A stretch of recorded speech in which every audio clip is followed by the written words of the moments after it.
G'day, it's Greg Newson here, and today I thought we'd talk about a health condition that can affect every single human being on the planet, as well as every living animal that roams this earth. It's a condition that can cause a multitude of health complaints ranging from a common cold all the way through to cancer and everything in between. It's called dysbiosis. Now, dysbiosis, it basically means that there's not enough good guys in the body and there's too many bad guys. So too many detrimental organisms and not enough good beneficial organisms. Now that can happen anywhere. It can happen on the skin. It can happen in any mucosal cavity within the body, nose, ears, eyes, vagina, wherever. But it's commonly associated with the gastrointestinal tract.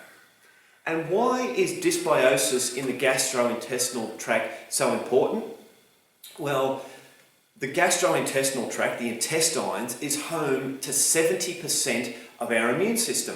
So if there's a problem, if there's too many bad guys in the gut, they will destroy, weaken, harm, damage, suppress, beat up, make life a living hell for all that immune system, immune function within the gut. It can alter the immune system. It can turn the immune system on itself and make the immune system attack various parts of the body, such as autoimmune disease. It can suppress parts of the immune system that control cancer or the common cold or other viruses within the body. It can ramp up the immune system, which then makes certain parts of the body overactive, as in the case of thyroid and Graves' disease. So it's quite common, and as I said, it can affect a wide range of health conditions. So I will talk about the good guys in a minute, but I just thought I'd focus on some of, I suppose, the more common detrimental organisms. Now, when I say detrimental organisms, that includes bacteria, viruses, fungal, amoebas, parasites, protozoa, worms, the whole lot. So anything that can potentially damage the body is grouped into what we call the dysbiosis. So if we look at a few of them, there's Candida, which is a fungal yeast overgrowth. Candida albicans is quite common, and that can cause a whole heap of gastrointestinal upsets, whether it be bloating, gas, constipation, diarrhea, abdominal pain. It can cause poor memory, fatigue, depression, anxiety, moodiness. It definitely will cause cravings for sugar, carbohydrates. It can cause people to have a drunk type feeling. They just feel, oh, I feel like I've just got a bit of a hangover, a constant low grade hangover. It will cause leaky gut syndrome. Now, a lot of these things will cause leaky gut syndrome. So I'll just quickly explain what leaky gut syndrome is. It is basically, in the intestinal tract, something destroys parts of the intestinal tract and causes microscopic holes to appear in the intestinal wall. That then allows undigested bacteria, poisons, toxins, broken down debris of cells, in severe cases, feces or poo, to pass into the bloodstream. Once that goes into the bloodstream, it's not supposed to be there. The liver has to cope with it. The liver dumps it all back into the intestinal tract, keeps on going around and around. That can lead to a myriad of health conditions, whether it be dementia, depression, anxiety, autism, cancer, chronic fatigue syndrome, all the digestive disorders. So you'll hear me mention leaky gut, so I just thought I'd quickly mention what leaky gut is. So there's some other organisms. There's Giardia, which a lot of people would have heard of, and Cryptosporidium, and they can cause a lot of digestive discomfort, whether it be abdominal pain, diarrhea, flatulence, loose stools, which I suppose is diarrhea, nausea, severe cases vomiting. There is other bacteria or protozoa called Dientamoeba, the Dientamoeba species, and Blastocystis hominis. They are associated with irritable bowel syndrome. So you get the constipation, the diarrhea, the digestive disorders, again, leaky gut syndrome. The entamoeba is commonly associated with dysentery. Dysentery is a major killer of people in the third world. It basically means that you lose all of your beneficial good guys in the gut, and you sit on the toilet for days and you could be dead within a week. All right, so it's not a good thing. I'm not trying to scare you, but it's just that's what dysentery does. But the entamoeba is also associated with colitis, the diarrhea. It can enter the liver and cause major liver damage. It also can enter the brain, which unfortunately is fatal. There's Campylobacter, which again causes a lot of digestive disorders, leaky gut, diarrhea, food poisoning. It's commonly associated with food poisoning. So there's a lot of them that will affect the gut per se. And they will then have residual effects, whether it be leaky gut or suppressed immune function on the body.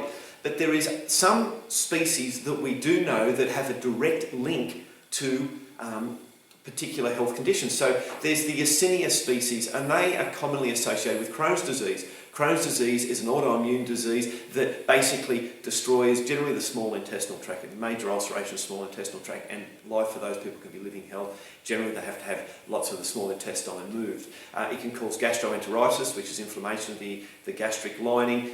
It actually attacks the thyroid and it upregulates thyroid function, which causes Graves' disease. Now Graves' disease is also associated with an overactive immune system. There's Klebsiella pneumonia, which can cause, obviously, pneumonia, but also a thing called ankylosing spondylosis, which again is an autoimmune disease, which attacks generally the spine and the lower back, and it causes a massive amount of pain and deformity of the bones. And for those people, they are generally living on painkillers. So it causes that. It can also cause prostatitis, which is inflammation of the prostate. There's the enterovirus, which is linked to chronic fatigue syndrome and type 1 diabetes. There is the mycoplasma, which is chronic fatigue syndrome and rheumatoid arthritis. There is another one called SIBO, which is a broad name for small intestinal bacterial overgrowth. Now that generally means that there's a whole heap of small intestine bacteria or detrimental organisms in the small intestine. Now they can cause irritable bowel syndrome, fatigue, rheumatoid arthritis. They will mimic all the major digestive disorders. So that's another one as well. I suppose it's a broad category. I'm not focusing on one. Another one that will affect the body, and there's been a lot of research done into it, is Helicobacter pylori or H. pylori. Now we know that's associated with, it can live in the stomach and cause stomach ulcers or gastrointestinal ulcers. It also causes reflux, heartburn, GORD, bad breath because it lowers stomach acid. It lives in a low stomach acid environment, I should say, which then can cause food to ferment in the stomach, which causes food fermenting, which means it goes up that way, that the acids can go up, and you can also get bad breath. But it's also related to Hashimoto's disease, which is the immune system suppressing thyroid function. It's associated with stroke and Alzheimer's disease, glaucoma, stomach cancer and larynx cancer, associated now with Alzheimer's disease, not a good thing, migraines, periodontal disease or gingivitis, which is basically the wearing of the gums or infection or inflammation within the gums. It's also associated with malabsorption. All of these conditions are associated with malabsorption. And the acne rosacea. So there's people that have this like red colouring there. That's generally called acne rosacea, and that is a sign of low stomach acid and H. pylori and or H. pylori. H. pylori is caused by, affects the body because of low stomach acid, so they kind of go hand in hand. So that's a few of the many detrimental organisms that can live in the gut and can cause a whole heap of health problems. So I mentioned previously the good guys. So what the good guys are, they're the beneficial gut bacteria or gut organisms, and they fight the bad guys. They fight the dysbiotic organisms, and they strengthen, enhance, revitalise, nourish your whole immune system with the immune system within the gut. So without those beneficial gut flora or those beneficial gut organisms, your immune system is always weak. So they are very, very, very important. So most people have heard of probiotics that you can take, and they're beneficial. They generally get them in powder or capsule form, and they put the good guys back in there. But there is many, many, many good guys rather than what you can just get into a capsule or a powder. So there's things called prebiotics, and there's special type of fibres. There's oligofructose, there's stachyose, there's fermented rice bran and things like that, and different fibres that act as prebiotics. Now they are beneficial, or they are food for the beneficial organisms. So they eat those prebiotics, and those prebiotics then, those fibres then are broken down to short-chain fatty acids and other substances, which then allow the massive proliferation of the beneficial guys. So fibre. And that's where the fermented foods are also very beneficial, because fermented foods enhances the production of the good guys. So without the good guys, the bad guys take over. Without the good guys, the immune system remains weak. Without the good guys, the immune system is manipulated by the bad guys. There's also other organisms called commensal organisms that live in the gut. Now, they're neither good, they're neither bad, but they actually live in a symbiotic relationship with the good guys. And symbiotic means that one can't live without the other. So the commensal bacteria provide nourishment and substances to enhance the function and quality of life of the beneficial bacteria. In turn, the beneficial bacteria produce substances that enhance the function of these commensal organisms. So they both live very, very well together.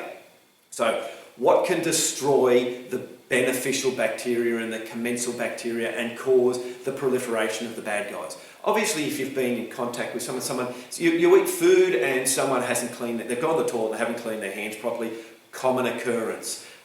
Poor hygiene in food preparation is the salmonellas. People have, they get salmonella poisoning. But it can also be that your diet is really bad. You've got a junk food diet, you've got a high sugar diet, lots of sodas or soft drinks, lots of lollies or candies, lots of white flour products. That will suppress immune function. Stress will suppress immune function. Stress dramatically increases the adherence onto the gut wall of the bad guys, which then makes them grow and worsens leaky gut. Antibiotics, common cause. Antibiotics were thought to wipe out the beneficial bacteria for 30 days. They've now found that certain antibiotics can wipe out the beneficial bacteria in the gut for up to 5 years. And they can then completely wipe out some subspecies, and you can never get them back unless you do a fecal transplant, which is quite expensive.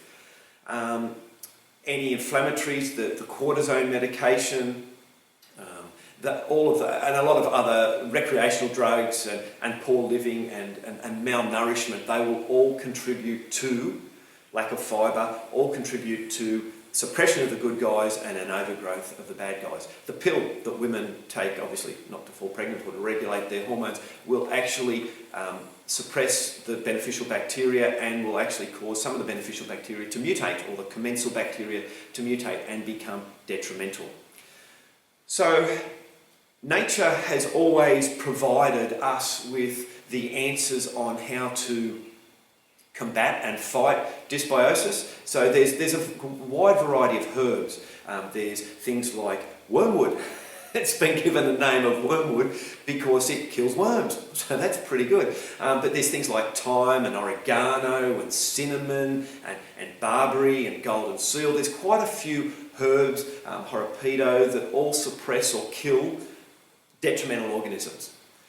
We are lucky now to have the probiotics available, which then enhance the beneficial guys in the gut. And if we change our diet, honestly, changing our diet's the biggest thing. Lots of fruits and vegetables and nuts and seeds and legumes, pulse and beans, and cows and chickens and eggs and oysters, prawns, all that sort of stuff is going to enhance the function of the immune system, especially that immune system within the gut. There is tests available that will measure a whole variety of detrimental organisms as well as beneficial organisms. So if you want information on those tests, we've actually got some tests available on our website, www.vitalityandwellness.com.au. There should be a link just in the notes section here, and you can in YouTube, and you can then go to the website and find as much information out there as you would like. So hopefully that's given you a bit of an understanding of what dysbiosis is and how it can be potentially life-threatening. I mean, you don't want a young child to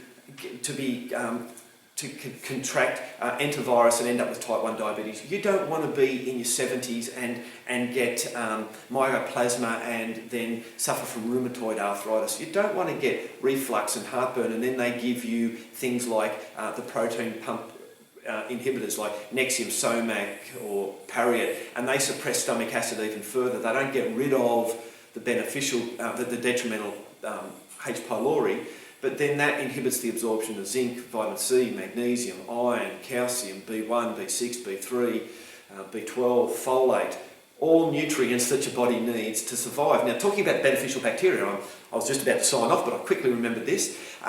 The beneficial bacteria, the good guys, they also make folate, B6, biotin, B12, vitamin K2, and other nutrients as well. So they're really important to keep us healthy. So important, keep the good guys healthy.